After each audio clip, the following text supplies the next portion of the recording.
bunga lagi bergerak menuju penurunan gitu ya. Dan di subjudulnya, subtitlenya di sini adalah The Visera is coming. Jadi saya kami melihat memang era penurunan bunga akan mulai kejadian sooner or later gitu ya. Baik, ini sedikit eh, economic data snapshot. Ini yang bikin adalah makroekonomik kita. eh, Fikri gitu ya. Cukup komprehensif dan di sini ada kalender dan juga beberapa indicators, dan yang saya mau highlight adalah yang di sebelah kanan gitu ya. Di sini Fikri mulai mempoint out bahwa kursor saya kelihatan ya. Mulai mempoint out bahwa weekly initial jobless claim di Amerika beberapa bulan terakhir mulai menunjukkan tren kenaikan gitu ya. Bahkan eh, sudah di atas rata-rata. Di sini Fikri kasih lihat rata-rata 2024 itu sekitar 218.000, sementara angka terakhir di 243.000. Jadi memang sudah mulai bergerak naik gitu ya. Eh, Jobless claim naik itu pertanda eh, apa ya, pasar tenaga kerja di Amerika mulai melambat, dan ini memang sudah kelihatan gitu ya dari sejak 2-3 bulan terakhir. Eh, tapi sayangnya beberapa data ekonomi di Amerika juga agak ngegocek gitu ya Bapak Ibu. Manufacturing Index itu di bulan Juli cukup tinggi gitu ya kenaikannya, walaupun secara overall PMI Manufacturing di eh, overall nasional level gitu ya itu turun, dan bahkan sekarang udah rilis data terakhir udah di bawah angka 50, yang artinya sedang mengalami kontraksi gitu ya. Jadi eh, kelihatannya ekonomi Amerika udah mulai kehilangan powernya ya, kehilangan bensinnya gitu setelah dari sejak akhir tahun kemarin yang kita pikir bakal turun ternyata masih sangat kuat ditopang oleh pasar tenaga kerjanya yang tinggi, sekaligus juga properti marketnya yang juga lagi rebound setelah COVID gitu ya. Tapi sekarang udah mulai kelihatan ini nih, ngempos, udah mulai kelihatan bensinnya habis. Di sisi lain ini juga karena memasuki semester kedua 2023 tahun kemarin, kalau kita ingat, itu ekonomi US lagi bagus-bagusnya gitu ya. Jadi kalau dibandingkan secara year on year antara semester kedua tahun ini dibandingkan dengan semester kedua tahun lalu yang memang kondisinya tinggi, itu akan membuat kayak kelihatan melambat Bapak Ibu gitu ekonomi US gitu ya. Nah, eh, kemudian pertanyaannya, kalau udah kayak gini The Fed masih ndablek atau enggak gitu.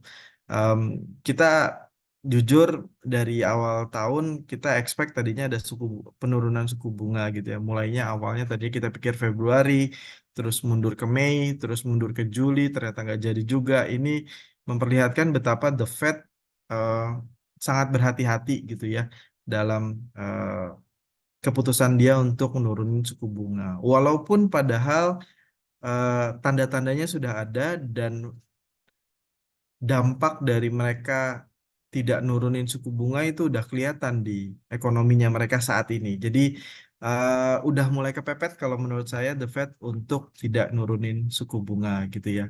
Nah, ini memang ada satu data ekspektasi bahwa GDP Amerika di kuartal kedua, jadi di bulan April, Mei, Juni itu kelihatan akan bagus.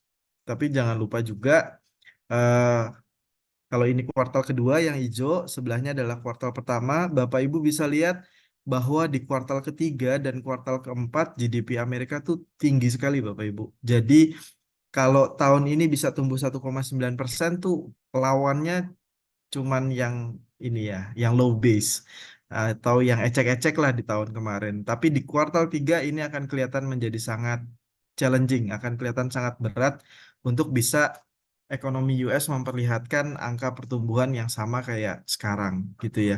Karena di kuartal ketiga tahun lalunya tuh tinggi sekali. Jadi eh, kayak semuanya tuh udah ini ya, udah inline untuk menjadi alasan Fed akan nurunin bunga di kuartal ketiga tahun ini gitu. Jadi eh, cuman tinggal 2 kali di kuartal ketiga ini, di bulan Juli ini, beberapa minggu lagi atau mungkin ya paling lambat minggu depan gitu ya, kalau nggak salah tanggal 27 28-an, atau langsung loncat ke bulan September nanti gitu. Jadi kalaupun memang di bulan ini The Fed nggak nurunin suku bunga, kita cukup yakin akan mulai ada guidance gitu ya, akan ada bocoran kisi-kisi dari The Fed bahwa mereka udah mulai akan nurunin bunga, udah mulai notice bahwa ekonominya melambat dan outlook ke depan eh, lebih berat daripada sebelumnya, sehingga eh, market kan seringkali suka bergerak lebih dulu gitu ya ketimbang realisasinya. Jadi bukan yang nggak mungkin dari sejak rilis speechnya The Fed di Fed meeting minggu ini, eh, marketnya udah bisa mulai memfaktorkan bahwa suku bunga akan turun, dan itu implikasinya berarti eh, bisa jadi marketnya akan rally. Terutama gini, kenapa suku bunga penting sih buat buat pasar saham? Karena eh, secara historis nggak pernah kejadian ketika suku bunga baru mau ketika suku bunga dalam kondisi peak gitu ya, kondisi paling atas, bukan baru naik ya, tapi udah pada kondisi di atas dan nggak turun-turun, itu biasanya pasar saham akan suffer. Seringkali kinerjanya selalu jelek gitu ya, karena memang eh, pasar saham seringkali nggak jadi pilihan buat tujuan investasi ketika suku bunga lagi tinggi gitu. Kenapa harus ngambil resiko main saham kalau misalnya naruh di deposito aja bunganya udah tinggi dan udah cukup buat memenuhi target return saya gitu misalnya. Nah, ketika nanti suku bunga akan mulai turun, biasanya eh, akan jadi katalis buat pasar saham. Makanya ini kita nunggu-nunggu juga sebenarnya gitu ya, untuk The Fed bisa nurunin bunga. Nah, ini juga tadi tadi saya sempat mention bahwa tadi saya sempat sampaikan bahwa ada data ekonomi Amerika yang di film manufacturing itu kelihatan naik, tapi padahal eh, secara nasional gitu ya, US Manufacturing PMI atau indeks produksi manufaktur di Amerika itu udah beberapa bulan terakhir berada di level-level yang miris gitu ya, dan bahkan eh, di terakhir itu sudah break di bawah 50, yang artinya udah kontraksi. Jadi produsen manufaktur baik itu mobil, otomotif, terus elektronik maupun apapun yang ada urusannya dengan pabrikan gitu ya, itu udah melambat di Amerika. Bukan cuman karena eh, apa ya, bukan cuman karena demand yang nggak ada, tapi yang saya lihat juga akibat dari eh, tingkat cost mereka yang lumayan tinggi, khususnya dari sisi gaji gitu ya. Jadi mereka udah mulai nurunin produksi. Sementara dari sisi lain, dari sektor jasa itu justru malah lagi bagus-bagusnya di Amerika. Cuman yang ditakutkan adalah sektor jasa ini seringkali eh, bisa terkoreksi cukup dalam gitu ya. Kalau kita lihat bahkan di beberapa periode sebelumnya sektor jasa tuh lagging gitu ya. Jadi ketika manufacturing activitiesnya udah melambat duluan, baru sektor jasanya terkena imbas kemudian gitu ya. Jadi eh, kita ngelihat sih memang kalau eh, angka indeks manufaktur Amerika di level kayak gini terus memang nggak bakal bisa bertahan ya ekonominya untuk tetap perform, apalagi untuk ngalahin kinerja ekonomi mereka di kuartal 3 tahun lalu gitu. Nah, ini ada satu indikator menarik. Banyak banyak sih indikator tentang indikator resesi di Amerika gitu ya. Ada yang pakai apa inverted yield gitu ya. Jadi tingkat pengembalian eh, return dari obligasi kalau misalnya inverted antara yang panjang sama yang pendek, itu artinya mau ada resesi. Dan Ini adalah salah satu yang lain, tapi kalau ini ngelihat dari aktivitas ekonomi gitu ya. Eh, di sini kalau misalnya chartnya itu nembus di merah-merah, itu biasanya akan terjadi resesi. Dan kebetulan secara historis eh, kelihatan kejadian gitu ya. Ini ketika COVID, kemudian ini ketika 2008-2009, ini ketika dot com bubble di sekitar tahun 2000-an dan yang lainnya. Dan ini udah deket-deket banget menuju alarm. Memang beberapa kali ada sih kejadian, tapi udah lama banget ketika udah mau deket tapi akhirnya nggak jadi resesi. Tapi eh, beberapa dekade terakhir indikator ini bisa dibilang sukses lah untuk memprediksi resesi atau perlambatan ekonomi di Amerika ketika tanda-tandanya sudah mulai kelihatan. Dan yang menarik adalah ini eh, indikatornya didasarkan pada aktivitas ekonomi sih, gitu. Bukan cuman dari kalau inverted yield itu kan berarti dari tingkat pasar finansial gitu ya, ekspektasi atau persepsi pelaku pasar terhadap ekonominya US yang terlihat dari seberap yang terlihat dari performance harga obligasi di Amerika gitu. Tapi kalau yang ini enggak. Jadi em, beberapa data yang kayak begini membuat kita semakin firm ya, semakin yakin bahwa di kuartal 3 ini bunga akan turun khususnya di Amerika gitu. Hal ini juga didukung sama akumulasi inflasi di Amerika khususnya 3 bulan terakhir di kuartal kedua yang super core, jadi yang memang diliatin sama The Fed. Salah satu alasan utama kenapa The Fed nggak jadi naikin bunga di kuartal pertama kemarin adalah karena yang hitam ini nih gede banget, tinggi banget naiknya gitu ya Bapak Ibu, dibandingkan dengan 2 kuartal terakhir di 2023.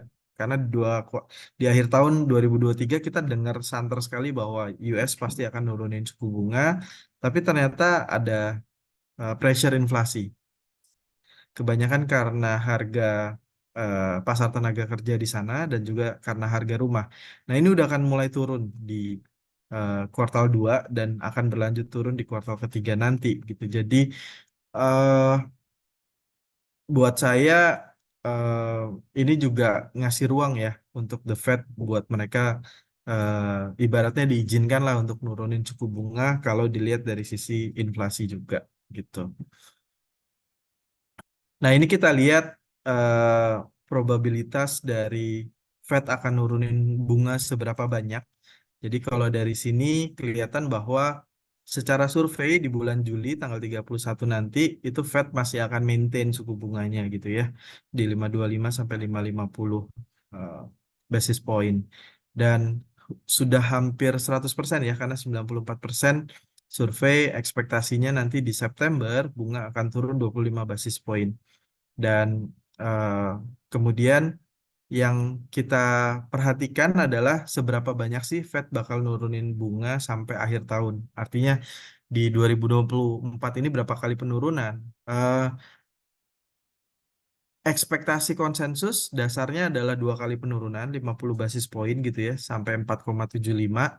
Tapi bukannya nggak mungkin kalau misalnya ekonominya terlalu melambat dan juga tidak ada tekanan misalnya geopolitik dan lain sebagainya, Fed bisa nurunin sekali lagi di bulan Desember nanti di akhir tahun gitu. Nah, itu akan membuat eh, full di semester kedua temanya adalah turun bunga.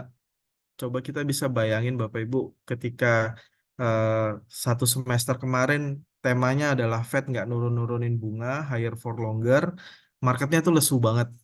Dan ketika nanti ceritanya udah berubah jadi eh, dovish gitu ya, jadi nurunin bunga, saya sih punya cukup banyak keyakinan gitu ya bahwa marketnya akan improve significantly. Dan untuk itu kita harus siap-siap itu tadi gitu ya. Jangan jangan jangan berpikiran atau jangan berpersepsi bahwa market akan sama kayak di semester pertama.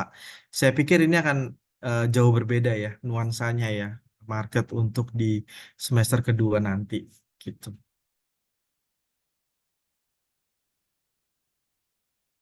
Nah, kita harus cek juga karena eh, ada hal lain juga yang akan memaksa US untuk nurunin bunga ya. Fed akan nurunin bunga dan juga mengkonfirmasi bahwa secara global bank sentral di negara-negara maju akan mulai nurunin suku bunga. Dan ini juga udah kelihatan di Amerika, sorry di Eropa. Kalau di Amerika ini kan yang hitam mangap ke atas, yang birunya ke bawah gitu ya. Tapi kalau di Eropa sana dua-duanya eh, turun ke bawah gitu ya, baik itu aktivitas manufaktur maupun aktivitas jasa di Eropa. Dan ini memang udah nggak ada obat sih di Eropa sana selain harus nurunin bunga dan bahkan harus stimulus kalau menurut saya. Jadi sementara kita bicara semester 2 Fed baru nurunin bunga, kita juga akan dengar di Eropa sana semakin semangat mereka buat kasih insentif ke ekonominya secara moneter maupun secara fiskal. Karena selama ini mereka nahan-nahan karena takut eh, currency-nya atau mata uangnya akan melemah karena mereka udah nurunin bunga duluan sebelum Fed nurunin bunga. Kalau sekarang di semester 2 Fed udah nurunin bunga, jadi mereka akan lebih agresif lagi kalau menurut saya gitu ya untuk nurunin bunga dan kasih stimulus di ekonomi. Kita akan lihat ini akan mirip kayak 2020 2021 gitu ya ketika masa-masa recovery dari eh, COVID gitu ya. Jadi aktivitas ekonominya akan eh, kelihatan sangat signifikan. Mungkin secara data ekonomi fundamental baru akan kejadian kelihatan baik di 2025, tapi yang namanya financial market, baik itu pasar obligasi maupun pasar saham, seringkali reaksinya jauh lebih cepat gitu ya daripada fundamental ekonominya itu sendiri. Dan di Uni Eropa pun inflasinya nggak segitu rendahnya Bapak Ibu, masih di atas target mereka, sementara aktivitas ekonominya udah kontraksi gitu. Jadi agak lebih parah kondisinya untuk di Uni Eropa sana gitu ya. Jadi inflasinya masih tinggi, kemudian juga ekonominya udah terlanjur melambat gitu ya. Kalau ekonominya US kan sudah mulai baru mau melambat gitu.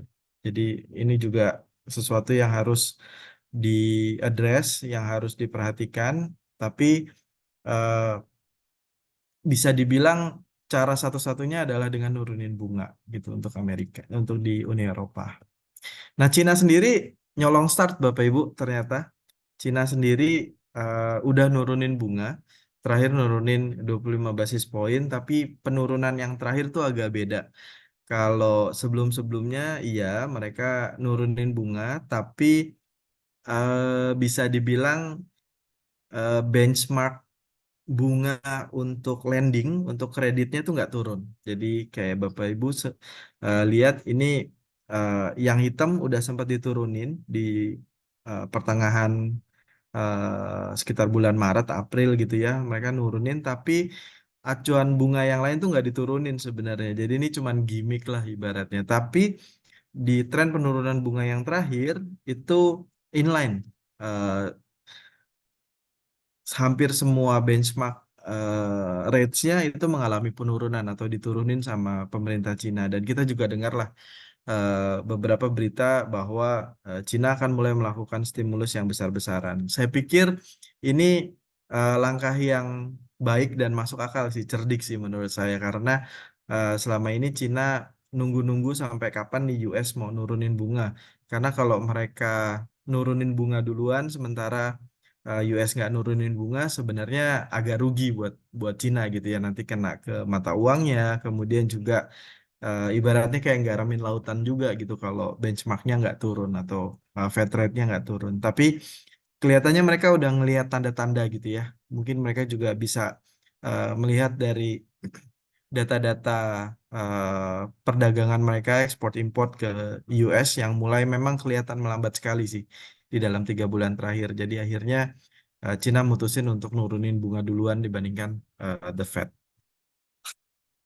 Nah, kalau kita bicara sebenarnya eh secara global udah banyak banget negara-negara yang pengen supaya mereka memasuki era bunga rendah gitu ya. Jadi banyak di awal tahun yang udah nurunin bunga duluan, tapi karena the Fed-nya eh, masih kekeh nggak mau nurunin bunga, akhirnya mereka tahan diri juga gitu ya. Jadi eh, di awal tahun kemarin sebenarnya jumlah penurunan suku bunga di global atau di semua negara di global itu udah cukup tinggi, udah cukup banyak gitu ya, hampir menyamai kondisi-kondisi ketika stimulus moneter dilakukan ketika Cina mengalami perlambatan di 2013-2015 kemarin gitu. Tapi ya itu tadi karena efek dolarisasi di mana semua orang benchmarknya adalah dolar, begitu juga semua orang lihat benchmarknya adalah Fed rate gitu ya. Jadi ketika Fed nggak nurunin bunga, ya akhirnya mereka juga nahan diri untuk nurunin bunga gitu. Nah, ini mungkin bisa jadi salah satu eh, game changer, Bapak Ibu. Ini benar-benar harus dilihatin, ini benar-benar harus kita perhatiin dari hari ke hari. Dan ceritanya seru banget. Kalau misalnya kemarin sebelum ada perkembangan terakhir ketika masih Joe Biden lawan Donald Trump gitu ya kandidatnya, dan ketika kita ngeliat debatnya itu kita kayak udah yakin banget ya udahlah ya yang menang kelihatannya bakalan Donald Trump karena memang Biden sudah sangat senior dan sudah eh, lewat dari masa optimal mereka dia untuk bisa jadi presiden gitu ya. Nah, kemudian tiba-tiba akhirnya eh, minggu kemarin Biden mundur, kemudian dia mendukung wakil presidennya Kamala Harris untuk maju sebagai calon presiden dari Partai Demokrat. Nah, ini jadi seru banget. Kenapa? Karena eh, Partai Demokrat jadi punya energi baru buat ngelanjutin kampanyenya dan eh, peta politik atau peta electionnya akan jadi imbang lah antara Demokrat dan juga Republik gitu ya, ketimbang ketika calon presiden dari Demokrat masih Joe Biden. Nah, implikasinya apa kalau misalnya eh, kemudian let's say eh, imbang gitu ya, tapi sedikit Republikan yang menang atau misalnya Donald Trump yang menang. Itu kondisinya akan sama kayak ketika kepemimpinan Donald Trump yang terakhir lah 2 tahun terakhir gitu ya. Donald Trumpnya mau ngapain? eh, Donald Trumpnya punya ide yang mau direalisasikan dengan cepat, tapi kemudian Senat sama eh, Kongres Amerikanya nggak dukung karena Republik nggak punya jumlah suara yang cukup buat ngedukung eh, inisiatif atau ide-idenya Donald Trump. Jadi eh, mungkin nanti 2 tahun pertama dari sejak hasil election, kalau memang electionnya imbang antara Demokrat dan Republik, saya pikir mungkin ekonominya US akan lebih bermasalah lagi gitu ya, karena parlemennya tuh nggak bisa benar-benar ajak buat ngedukung siapa gitu. Tapi kalau misalnya eh, akhirnya nggak berimbang, ada salah satu pihak yang unggul jauh gitu ya. Saya pikir kalau misalnya yang unggul jauh adalah Trump, kita sih ngelihat akan lebih baik dibandingkan dengan Amerika beberapa tahun terakhir gitu ya. Dan walaupun Trump memang akan punya PR karena ekonomi Amerika lagi dalam proses melambat ketika dia mulai jadi presiden. Tapi saya pikir mungkin Trump punya inisiatif ekonomi yang lebih baik lah ketimbang teman-teman di Demokrat gitu ya. Jadi eh, kalau misalnya Trump menang dengan selisih yang cukup jauh, justru ini malah jadi katalis baru buat marketnya gitu. Sementara kalau misalnya eh, lumayan ketat, kemudian seri lah ibaratnya gitu ya. Itu menurut saya ekonomi Amerika akan jadi lebih sulit untuk bangkit. Apalagi kalau misalnya nanti yang menang adalah Republik gitu ya, dengan kemenangan yang jauh. Wah, itu mungkin saya sih ngelihat akan disambut agak negatif ya sama market secara global kalau memang hasil electionnya seperti itu. Gitu kurang lebih. Eh Ternyata kita nggak sendiri juga, Bapak Ibu. Dari sejak bulan Maret memang mood dari investor, khususnya investor saham tuh udah mulai membaik, udah mulai naik gitu ya. Jadi bukannya nggak mungkin nanti setelah The Fed mulai nurunin bunga, kita akan ngelihat rally yang lumayan lumayan signifikan gitu ya. Mungkin akan agak beda dari rally yang biasanya terjadi eh, dari awal tahun gitu ya. Apalagi yang terakhir terjadi ini. Ini bukan rally sebenarnya, ini adalah rebound gitu ya. Eh, Kalau nanti akhirnya suku bunga rezim suku bunga rendah udah mulai jalan, eh, fund flow akan mulai masuk ke Indonesia.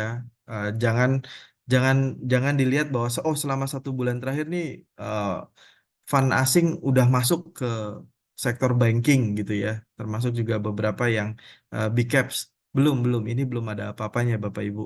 Eh, dengan net buy asing yang sampai sekarang, yang dari 1 bulan terakhir dari sejak indeks 6.800 sampai sekarang itu total net buy asing tuh sebenarnya masih netral, artinya masih impas gitu dibandingkan dengan awal tahun. Jadi ini belum ada apa-apanya. Kalau misalnya nanti eh, suku bunga udah mulai turun, orang-orang juga udah mulai lebih agresif lagi di pasar saham. Karena ketika bunga turun di negara-negara maju, mereka pasti akan cari alternatif buat investasinya mereka karena cuannya kan lebih sedikit gitu ya karena bunganya turun. Akhirnya mereka masuk ke emerging market dan salah satunya yang kelihatan paling baik adalah Indonesia gitu ya. Jadi buat saya itu eh, ada lagi nggak yang harus diperhatikan di secara domestik?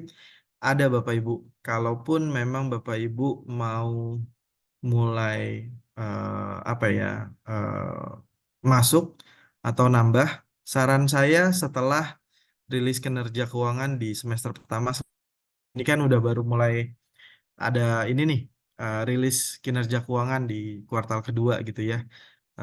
Beberapa sih kelihatan bagus, tapi yang punya sensitivity terhadap cerita consumer dan juga US dollar itu menurut saya akan kelihatan jelek banget di kuartal kedua ini ya. Jadi earning season atau rilis kinerja keuangan tuh kan akan sekitar mulai dari minggu ini sampai paling lama minggu ketiga Agustus gitu ya.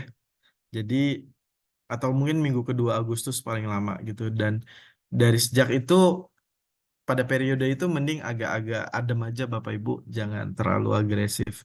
Saran saya nanti kalau memang mau agresif masuk ke market setelah rilis kinerja kuartal keduanya ini udah keluar semua. Mungkin minggu kedua Agustus tuh udah mulai siap-siap gitu ya.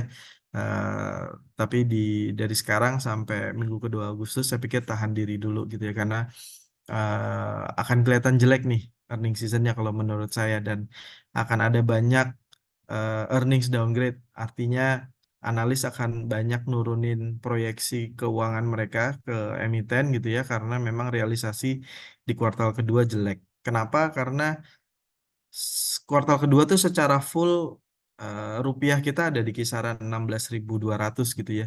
Itu aja kalau dibandingin sama kuartal pertama yang rata-ratanya 15.800 itu udah naik lebih dari 3% 4% dan banyak industri, banyak emiten yang sebenarnya suffer kalau misalnya dolarnya menguat atau rupiahnya mengalami depresiasi lebih dari 4% dan itu baru akan kelihatan nanti di hasil kuartal kedua gitu. Ya mungkin buat saya itu secara jangka pendek jangan dulu tahan diri Bu. Eh, ini masih set gitu ya, get set gitu ya. Jadi masih siap-siap dulu.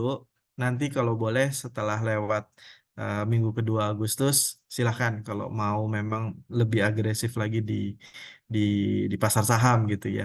Karena kita ngelihat sih di ujungnya bunga akan turun sehingga market akan rally kalau menurut saya minimal sampai akhir tahun gitu. Saya pikir itu Mas Nasi untuk stances dari saya untuk market akan kayak apa gitu ya. Ah, Setelah masuk di minggu kedua Agustus mulai mulai sering-sering baca-baca tentang electionnya Amerika gitu ya, tentang pemilunya Amerika. Nanti kita juga akan kasih update dan kasih kabar juga gitu gimana perkembangannya. Karena itu bisa jadi game changer gitu ya. Dan jangan lupa juga di Oktober kita juga ada pilkada serentak, itu duit akan banyak banget beredar, sehingga ekonomi harusnya akan jauh lebih baik lah dibanding kuartal kedua atau kondisi kayak sekarang ini gitu ya. Jadi menurut saya lebih banyak cerita bagus di semester kedua nanti selepas Agustus ketimbang resiko jelek di di semester kedua nanti gitu. Oke, mungkin dari saya itu eh, Bapak Ibu teman-teman silahkan kalau misalnya ada pertanyaan. Baik, Pak Bias. Oke, untuk KB Friends, Bapak Ibu semuanya, yang mau bertanya bisa langsung tulis di kolom komentar. Oh ya Pak Bias, tadi sangat menarik ya bahwa Davis era is coming. Nah, kira-kira ketika memang nanti terjadi nih Pak, khususnya di tahun 2024 ini, tanpa harus menunggu tahun baru bahwa The Fed baru menurunkan. Apakah tadi Pak Bias bilang bahwa foreign masuk untuk saat ini tuh baru permulaan. Berarti nanti foreign ketika masuk khususnya ketika Dovish udah dijalankan, kemungkinan foreign sangat kencang banget ya Pak masuk ke emerging market, salah satunya Indonesia Pak. Iya, karena secara efektif gitu ya, foreign flow yang masuk ke Indonesia tuh hampir nggak ada gitu ya. Kalau dibandingin sama awal tahun. Dan eh, tahun kemarin pun juga foreign flow masuk ke Indonesia tuh very limited gitu ya, sangat terbatas, sedikit banget kalau seingat saya gitu ya. Mungkin baru banyak di akhir tahun, itu pun udah keluar lagi di setelah pemilu. Jadi eh, memang kalau sebutannya ya, Indonesia tuh masih underweight kalau di matanya investor atau emerging market lah, termasuk Indonesia juga. Itu hitungannya masih underweight. Artinya porsi portfolio porsi Indonesia di portfolionya fund-fund capital flow asing ini masih sangat kecil gitu.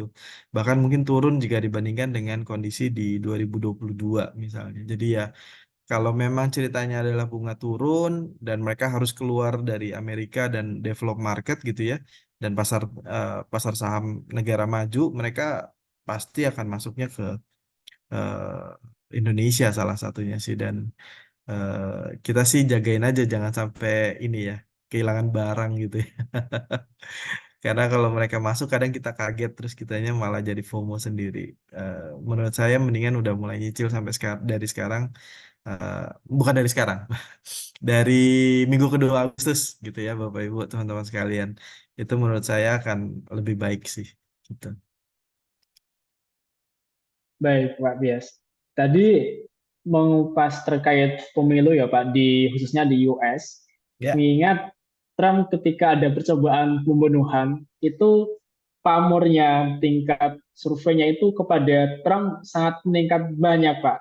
Nah, Ya. kira-kira setelah ada policy atau kebijakan dari Partai Republik ya Pak, dari awalnya Joe Biden nih yang digadang-gadang jadi lawannya Trump dan sekarang udah digantikan ke Kamala Harris, apakah chance peluang Trump untuk bisa menang itu semakin tinggi, Pak. Nah, kira-kira kalau Trump yang menang, apakah akan memberikan suatu retorika market yang sekali speech atau kata dari Donald Trump masih memberikan gejolak, Pak, kepada market? Begitu, Pak. Iya, jadi ya inilah enaknya ini ya, challenger ya. Jadi eh, kan udah hampir satu periode selesai gitu ya, dipimpin sama Demokrat, tapi ternyata ekonominya Amerika gitu-gitu aja gitu. Jadi ini jadi bahan jualan kampanye yang luar biasa enak gitu ya buat Republik supaya Trump bisa menang. Tapi memang ketika nanti misalnya Trump menang, saya pikir sambutannya akan lebih positif. Sambutannya akan lebih positif. Di satu sisi, Trump pasti akan mikirin gimana caranya supaya ekonomi US-nya bisa eh, tumbuh lebih kencang gitu ya dibandingkan beberapa periode sebelumnya. Tapi kondisinya sekarang ini jadi seru sih, Mas. Bapak Ibu teman-teman sekalian. Jadi eh,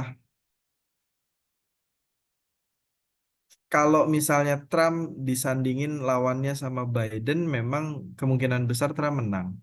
Tapi ketika lawannya ini adalah beda gitu ya, bukan Biden, saya pikir juga tim kampanyenya Trump, tim kampanye Republik juga sekarang lagi pusing nih gimana, karena mereka nggak nyiapin skenario kampanye kalau lawannya bukan Biden gitu. Tapi ternyata kemudian Biden mundur. Jadi ini perlu banget kita liatin baik-baik seperti apa gitu ya. Eh, saya saya belum bisa sampai bilang ya udah Trump yang menang enggak. Tapi mungkin kalau kemarin abis debat sama Biden, saya cukup yakin Trump bisa menang gitu ya. Tapi kalau sekarang nih beda sih. Ini agak beda nih. Jadi eh, kalau disuruh taruhan mungkin saya nggak mau kali ya. Baik Kak Bias, ini next ada pertanyaan dari Iya, iya. dari Stefanus Robert. Ini Pak pertanyaannya. Dengan Fed cut rate kira-kira apakah sektor properti dan teknologi bisa mulai dilirik lagi dan sektor apa saja yang kita perhatikan nanti, Pak? Ya, oke. Em, Sebelum pertanyaan ini ada satu pertanyaan gitu ya dari dari Pak Rafli ini ya. Eh, Beliau menanyakan eh, kondisi makroekonomi seperti apa ketika nanti Pak Prabowo jadi presiden. Menarik bahwa tadinya ekspektasi ketika pemilu itu kita kan mikir, oh ada Mas Gibran di sana, jadi pasti nanti nggak akan terlalu jauh bedanya sama ketika kepemimpinan Pak Jokowi sekarang. Em, Kesini kok agak beda ya ekspektasinya ya. Jadi mulai ada beberapa langkah-langkah politik yang mulai menyiratkan bahwa Pak Prabowo punya maunya sendiri untuk Indonesia kan kayak gimana di masa kepemimpinannya gitu ya. Eh, yang kita sangat tunggu-tunggu sih kira-kira siapa ini Menteri Keuangannya gitu ya. Dan dari situ kita bisa melihat kira-kira Prabowo mau gimana nanti ke depannya. Eh, Kondisinya untungnya ketika Pak Prabowo nanti mulai memimpin gitu ya di Oktober, kondisinya eh, global sedang nurunin suku bunga. Jadi kalau menurut saya nggak terlalu sulit lah ngurusin Indonesia nanti di semester kedua, terutama sampai minimal di semester pertama 2025 lah. Jadi eh, di autopilotin pun ekonomi Indonesia akan baik gitu. Jadi nggak akan kelihatan gimana-gimana banget gitu ya. Challenge-nya nanti mungkin ketika di akhir tahun 2025 baru kita bisa lihat gimana langkah-langkahnya Pak Prabowo yang sebenarnya gitu ya untuk nanganin Indonesia dan juga ekonominya gitu. Eh, nah ini kebetulan kita ke pertanyaan berikutnya. Eh, Kalau bunga turun, sektor apa yang menang gitu ya? Kalau kita belajar ketika COVID, kemudian ketika ada stimulus karena suku bunga, bukan karena ada perlambatan ekonomi di Cina gitu ya, dari yang tadinya 8-9% jadi cuma 5% gitu di 2013 sampai 2015, yang menang tuh adalah sektor-sektor yang cyclical. Selama ini kemarin kita koar-koar ketika nggak jadi bunga turun, kita nge-push teman-teman buat lebih defensif gitu ya. Tapi kalau memang akhirnya bunga turun, kita balik aja eh, strategi plannya. Sektor-sektor yang cyclical, yang agresif gitu ya, kayak misalnya bahkan mungkin mining, kemudian teknologi gitu ya, digital-digital. Walaupun ceritanya nggak sama kayak dulu COVID, harus dibandingin juga nih Bapak Ibu, jangan mentang-mentang eh, bunga rendah pasti akan bagus buat teknologi. Semalam di US udah terbukti bahwa ada ekspektasi bunga bakal turun, tapi karena kinerjanya jelek, akhirnya sektor teknologinya kena sell off gitu ya, kena jual gitu. Eh, udah nggak lagi ngeliat sektor teknologi sebagai sektor yang akan tumbuh. Itu bedanya eh, sektor teknologi ketika bunga turun waktu COVID gitu ya. Waktu COVID bunga turun terus mereka baru mulai.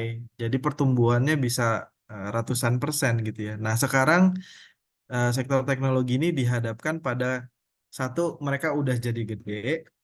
Kedua, yang diminta dari mereka tuh udah bukan lagi pertumbuhan tapi juga eh, profitabilitas gitu ya.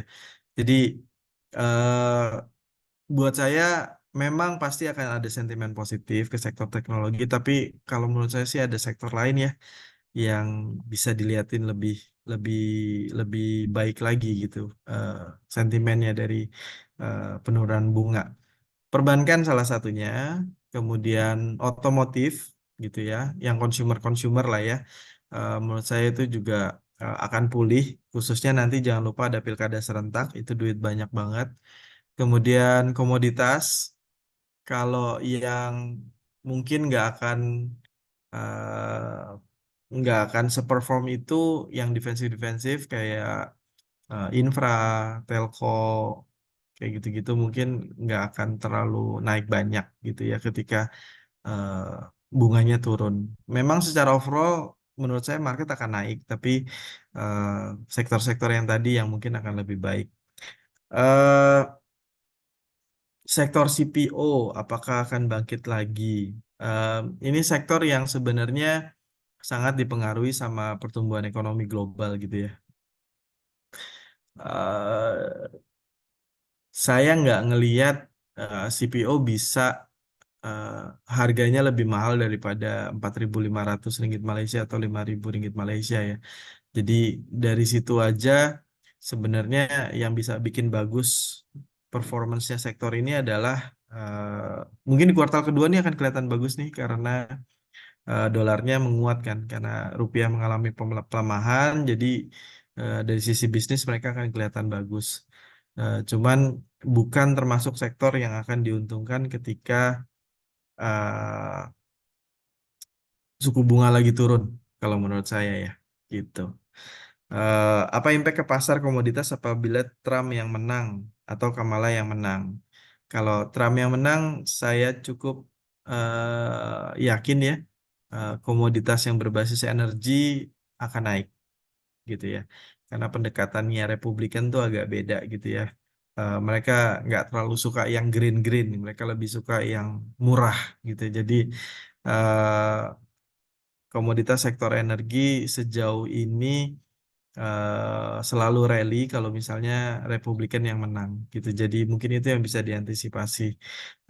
On the other hand, ya mungkin Bapak Ibu teman-teman sekalian juga udah sempat dengar bahwa Trump akan mencabut mandate buat mobil listrik kalau misalnya eh, dia kepilih. Itu udah nunjukin gesture bahwa Partai Republik atau Trump tuh nggak terlalu suka yang cerita-cerita green gitu ya. Jadi ya agak waspada juga khususnya buat yang spesifik kemarin ceritanya tentang green economy, tentang eh, baterai gitu ya. Jadi eh, mungkin nikel nggak akan terlalu perform lah di eh, semester kedua sampai dengan tahun depan. Tapi yang energy base akan baik.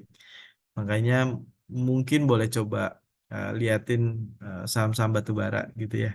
Mungkin saya pikir mungkin akan menarik sama beberapa saham oil base gitu ya. Kan mulai banyak yang lumayan liquid gitu ya. Ada Medco, ada Pegas dan lain sebagainya.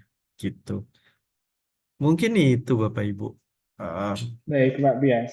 Apakah nanti ya Pak, kira-kira siapapun yang menjadi pemenang nanti pemilu US khususnya, kalau misalkan Trump Pak yang memenangkan kontestasi di US, apakah perlakuan terhadap Cina itu apa semakin apa ya, semakin kejam atau semakin ada pelonggaran Pak? Begitu Pak. Iya, Em, walaupun Trump selalu bilang eh, maunya dia adalah making America great again gitu ya, balik lagi jadi superpower. Tapi saya pikir Trump sadar betul bahwa em, Cina adalah counterpart trading partner yang sangat vital buat Amerika. Dan kalau Bapak Ibu teman-teman perhatiin, ketika kepemimpinan Biden pun Amerika nggak tambah mesra sama sama Cina gitu. Bahkan apa ya? eh, ada ada ada divergence atau ada perbedaan eh, yang sangat signifikan dari sisi pendekatan moneternya, dari sisi trades-nya gitu ya. Eh, Menurut saya eh, bukan yang nggak mungkin sih. Trump akan coba memperbaiki hubungan sama sama Cina, nggak kayak zaman dulu gitu ya. Kalau dulu kan memang dua-duanya lagi perform, lagi overheating dan kemudian akhirnya mutusin untuk jalan masing-masing. Tapi kalau sekarang saya pikir enggak sih. Saya pikir enggak gitu ya.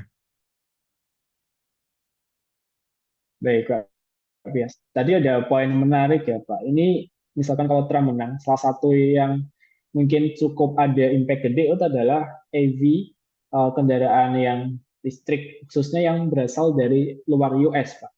Nah, kalau misalkan nanti produksi dari Cina atau Tiongkok nanti dihambat masuk ke misalkan ke pasar US, itu apakah nanti impact ke salah satunya emiten yang ada di Indo, Pak? Mengingat bahwa salah satu sumber utama itu komoditasnya itu nikel itu dari Indonesia, Pak. Apakah sejak saat ini udah kita bisa untuk standby untuk menjauh atau gimana, Pak? Begitu. Iya, eh kalau menurut saya gini ya. Jadi nikel sekarang tuh sebenarnya penggunaan untuk baterai masih ya jauh lebih tinggi dibandingkan 5 tahun sebelumnya, tapi belum cukup signifikan untuk menggantikan penggunaan nikel sebagai stainless steel gitu ya. Jadi kalau misalnya nanti kondisinya adalah oke, eh, penggunaan untuk baterai akan mulai turun karena ekspektasi adopsi mobil listrik atau green economy akan mundur gitu ya dibandingkan zaman Demokrat. Tapi di sisi lain kalau misalnya ekonomi secara global itu menggeliat sehingga membutuhkan manufaktur lebih dan karena memang kondisi banyak negara yang PMI manufacturingnya di bawah 50 tuh bikin demand untuk stainless steel tuh jelek sekali gitu ya.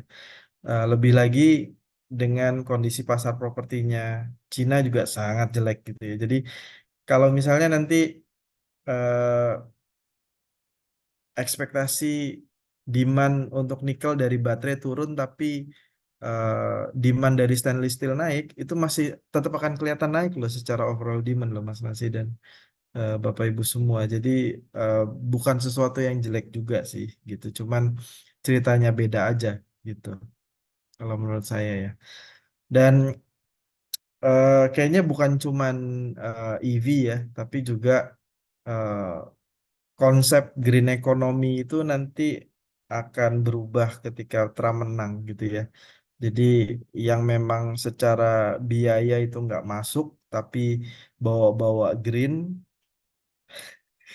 itu mungkin nggak akan dipakai sama Trump sih, gitu ya. Jadi mungkin ini juga akan ngerubah persepsi investor secara keseluruhan atau market secara keseluruhan bahwa cerita green economy ini yang udah lewat setelah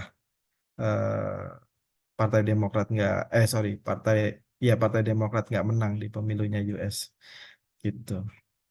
Waduh panjang sekali ini Pak Stefanus Robert.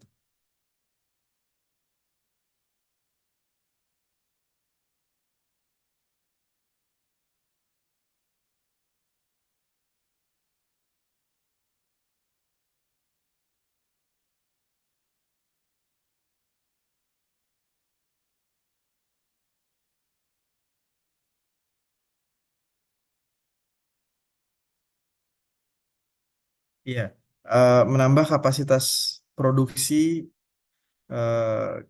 kalau di pemahaman saya ya eh, kelihatannya unlikely sih US akan buru-buru naikin produksi minyak mereka gitu ya. eh, Sebelum nunggu bahwa ekonomi global udah mulai improve termasuk ekonomi dan aktivitas manufakturnya mereka sendiri.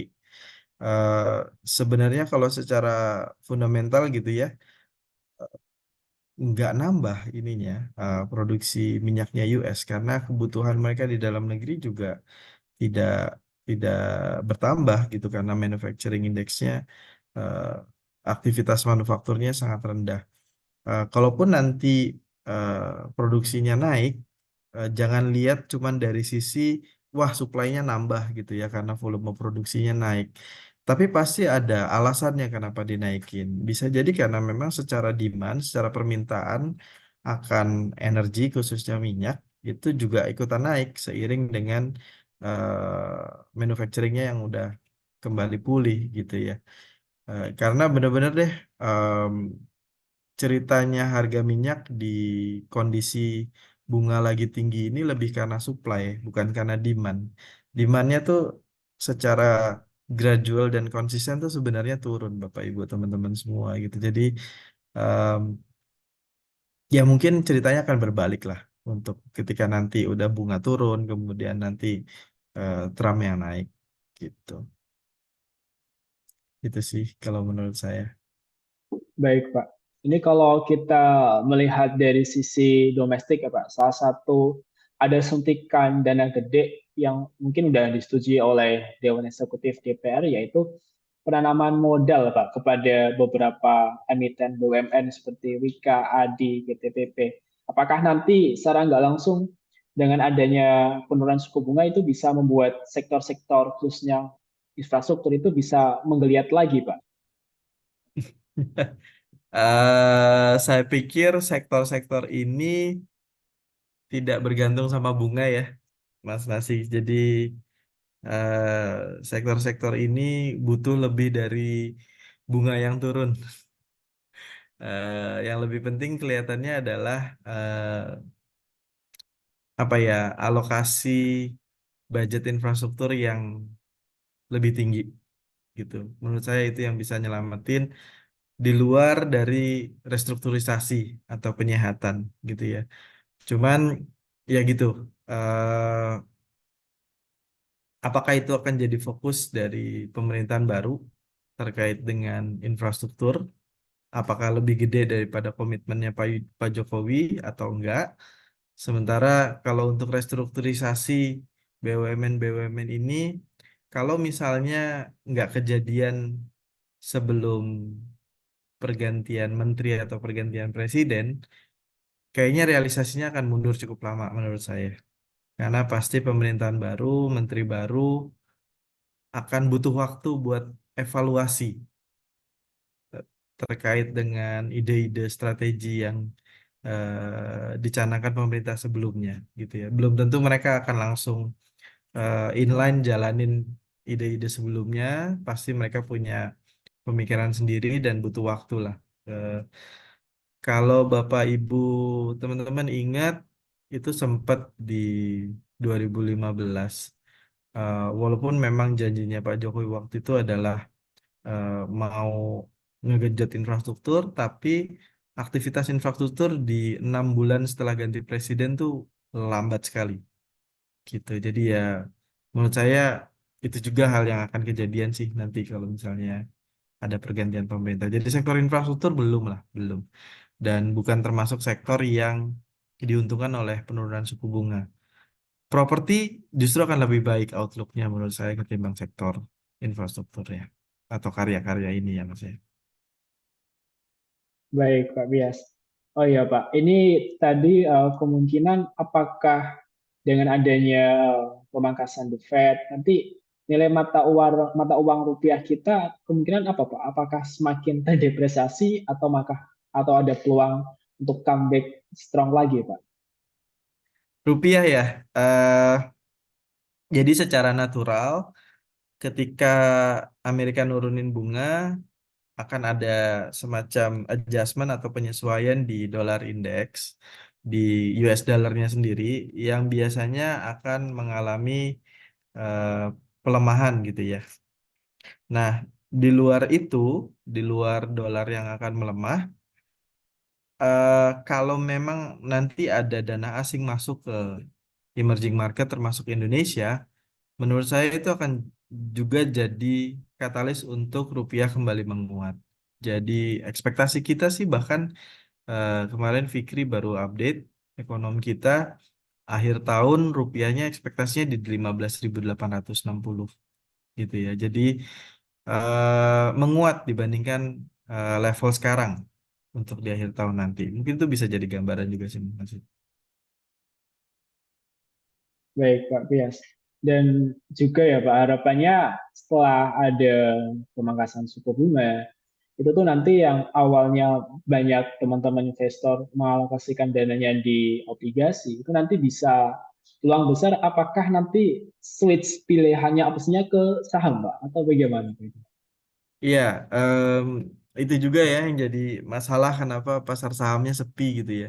Selain eh, selain kripto ya, kripto sih sekarang udah nggak semasif 2-3 tahun lalu gitu ya. Tapi iya bisa diakuin bukan cuman investor individu atau retail yang kelihatannya lebih milih untuk naruh di deposito karena bisa dapat bunga 6,5%, 7% gitu ya.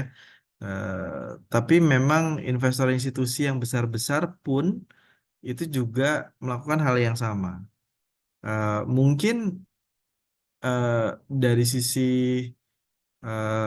trading activity investor retail nggak terlalu kelihatan, tapi dari sisi kenaikan AUM atau kenaikan apa ya dana kelolaan untuk reksadana yang money market dan juga fixed income itu naik banyak sekali loh dibandingkan dengan tahun-tahun sebelumnya di tahun ini gitu. Jadi memang eh, teman-teman investor retail nih yang punya duit gitu ya, bukan cuman nggak main saham atau masukin ke deposito, tapi justru mereka masukin ke reksadana yang pendapatan tetap atau yang eh, pasar uang gitu ya. Jadi memang eh, memanfaatkan sekali kondisi suku bunga yang tinggi. Menurut saya ini akan berbalik lah nanti ketika misalnya udah 2 kali The Fed nurunin suku bunga, kemudian BI merespon dengan hal yang sama ya. By the way, kita juga ekspektasi BI akan turun 2 kali ya dari suku bunga ya, mungkin bisa 3 kali gitu untuk sampai dengan akhir tahun ini, dan ini akan ngebuat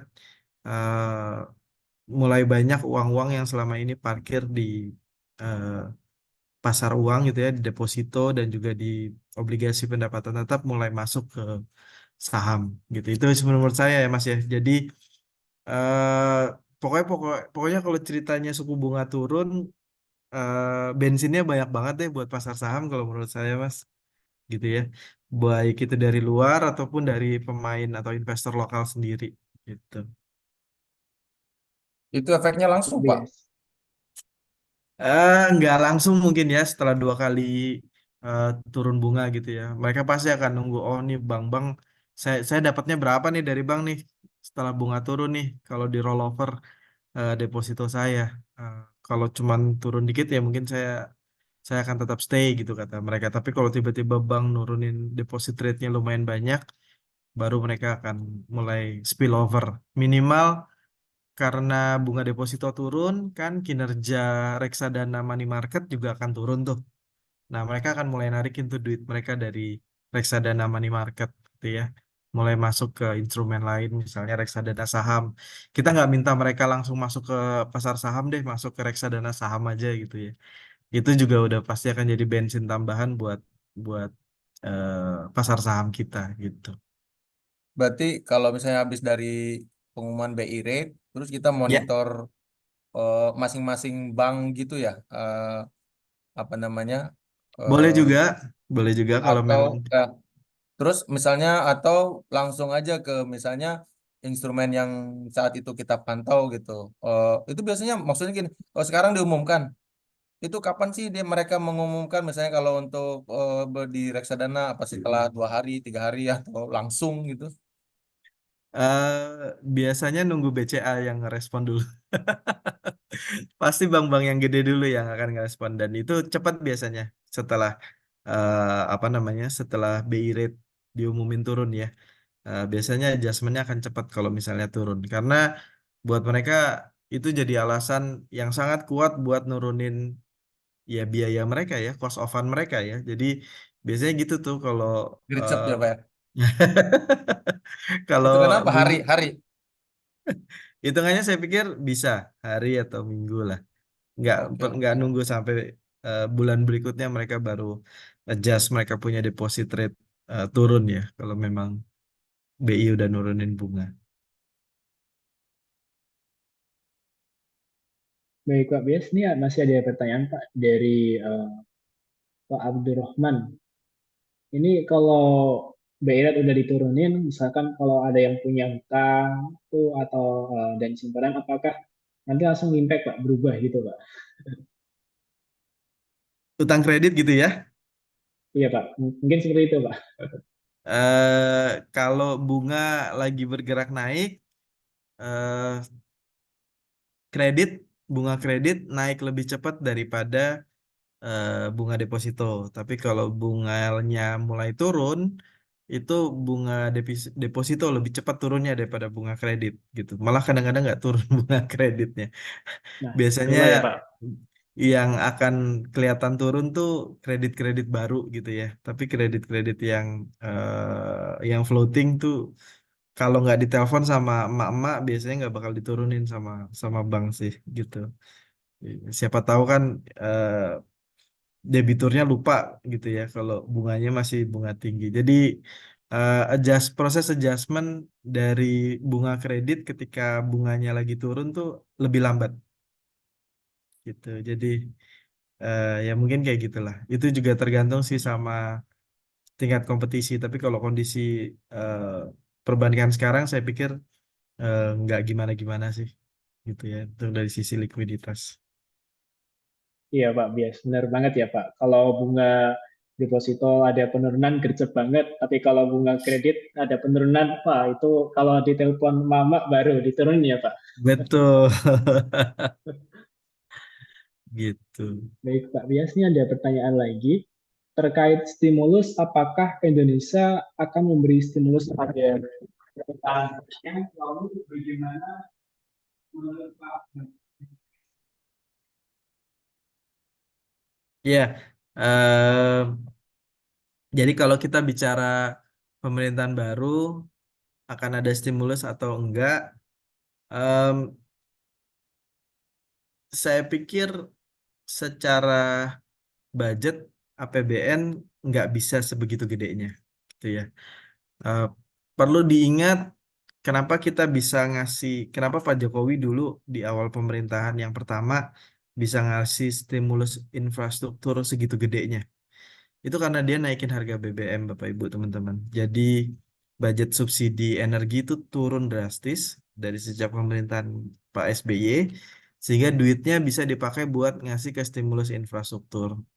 Terus waktu COVID, kenapa ada stimulus konsumen sebegitu besarnya? Itu karena eh, tingkat agresivitas utang dari APBN tuh dinaikin gitu.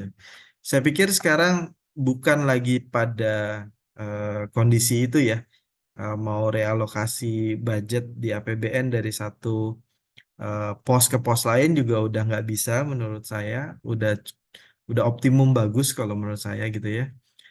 Tapi di sisi lain mau nambahin tingkat issuance hutang juga kalau iya memang bisa dan nggak ada yang ngelarang gitu ya. Cuma nanti dampaknya akan ke rating utang kita lah ya. Rating utang dari S&P yang sekarang kita udah investment grade terus bahkan mau naik lebih baik lagi. Tapi jadinya kalau pemerintah terlalu agresif nambah utang, akhirnya ujung-ujungnya biaya biaya bunganya kan lebih mahal lagi karena rating kita turun. Enggak lah kalau menurut saya pemerintahan Prabowo akan lebih reaktif. Artinya kalau misalnya nggak ada apa-apa, akan gini-gini aja. Nggak akan ada move yang luar biasa gitu ya. Karena kan kalau dulu eh, zaman Pak Jokowi yang pertama kan memang dia sudah bisa memetakan masalah nih. Indonesia udah kebanyakan subsidi energinya nih. eh, nggak tepat juga gitu ya udah makanya saya turunin saya naikin BBM tapi di sisi lain saya alokasi uangnya untuk infrastruktur gitu kalau sekarang kan eh, nggak kayak gitu ya kita belum lihat belum lihat ke arah sana. Cuman ya itu, menurut saya yang agak beresiko kalau misalnya restrukturisasi kontraktor gitu ya, karya-karya ini nggak dilakukan sebelum ganti menteri, kelihatannya akan agak lama sih. Jadi ya, buat yang punya atau yang mau masuk, eh, menurut saya pikir-pikir dulu lah untuk ke sektor infrastruktur. Bukan salah satu sektor yang diuntungkan juga kok dengan cerita suku bunga turun sih, menurut saya ya. Baik, Oh, ini Pak ada Bias. NPL perbankan ya. Saya pikir sebenarnya bank-bank besar atau sebenarnya kita nggak perlu bilang bank besar lah ya, spesifik BRI gitu ya. BRI itu mungkin memang lagi manfaatin momentum yang ada sekarang buat cuci piring lah menurut saya, terutama kredit-kredit eh, restrukturisasi waktu COVID kemarin yang belum beres. Karena kan kebijakan restrukturisasi kredit ketika pandemi kan akan segera diakhirin ya. Jadi saya pikir mungkin lebih karena strategi usaha aja gitu. Eh, Setelah ini selesai, apakah akan naik lagi NPL-nya? Menurut saya enggak sih. Menurut saya enggak. Justru malah akan membaik NPL-nya going forward gitu ya. Baik, Pak Bias. Terima kasih banget, Pak Bias. Ternyata kita nggak terasa ya, Pak, udah sampai di penghujung waktu. Nah, kami dari KB Valby Sekuritas, untuk teman-teman semuanya, KB Friend, khususnya di Semarang, kami dalam waktu dekat ya, khususnya di tanggal 27, kami ada event, yaitu untuk mengupas tips dan trik bagaimana untuk membedah laporan keuangan perusahaan. Nah, Wah, untuk KB mantap. Friends, iya Pak, untuk KB Friends yang penasaran dan masih bingung bagaimana untuk cara membaca tentang laporan keuangan perusahaan, bisa langsung daftar aja. Event ini free dan pastinya dengan speaker yang sudah berpengalaman. Begitu. Dan untuk KB Friends yang belum mempunyai account atau mau membuka account, bisa langsung aja scan di QR yang ada muncul di layar teman-teman semuanya. Dan untuk benang merah dari market outlook kita kali ini dari Pak Bias adalah kemungkinan nanti ketika The Fed udah memangkas suku bunga itu akan banyak sekali inflow yang masuk ke emerging market. Salah satunya adalah negara kita Indonesia. Nah, untuk KB Friends yang mau untuk bisa mengoptimalkan keuntungan bisa standby dari sekarang, khususnya tadi di minggu kedua bulan Agustus 2024, mengingat juga nanti akan ada pemilihan pilkada di bulan November sehingga banyak sekali uang yang berputar di masyarakat. Nah, dari saya sendiri seperti itu. Mungkin dari Pak Bias ada advice, ada tambahan untuk teman-teman investor semuanya, Pak Bias? Iya, eh ya itu tadi sih benang merahnya benar Mas Nasi. Jadi di semester kedua ini lebih banyak cerita bagus daripada resiko-resikonya. Jadi siap-siap setelah nanti rilis laporan keuangan kuartal kedua, udah mulai siap-siap kolekin barang di bawah. Mudah-mudahan ada koreksi karena saya sih ekspektasinya kinerja keuangannya nggak akan terlalu baik. Justru itu malah bisa jadi kesempatan opportunity buat kita semua untuk buy on weakness gitu ya. Eh, Selain itu, apalagi ya, agak ini deh, agak lupain cerita-cerita sedih di semester pertama. Ya saya minta maaf buat semester pertama yang udah sepi, terus digocek terus gitu ya. Jadi moodnya agak dirubah buat nanti di semester kedua. Menurut saya akan jauh lebih cerah, jauh lebih positif gitu ya, karena eh, suku bunga akan turun. Itu aja sih paling. eh, Mas, buat teman-teman Bapak Ibu sekalian ya. Dan sekali lagi saya mohon maaf karena saya terlambat tadi. Mohon maaf sekali. Kami makasih banget ya Pak udah memberikan sharing insight yang berharga banget untuk kita semuanya. Dan terima kasih kepada Pak Bias dan juga kepada KB Friends yang udah join dalam acara kita Market Outlook 2024 Second Half Prediction How Should We Act? Dan sampai jumpa untuk KB Friends semuanya untuk market outlook ke depannya. Dan jangan lupa untuk bisa join di acara kita. Terima kasih kepada Pak Bias dan mohon maaf apabila ada kekurangan. Ingat investasi, ingat KB Valbri Sekuritas Semarang. Terima kasih Pak Bias dan Terima KB kasih Friends semuanya. semuanya. Have a good night semua. Thank you. Ya, thank you Pak semuanya.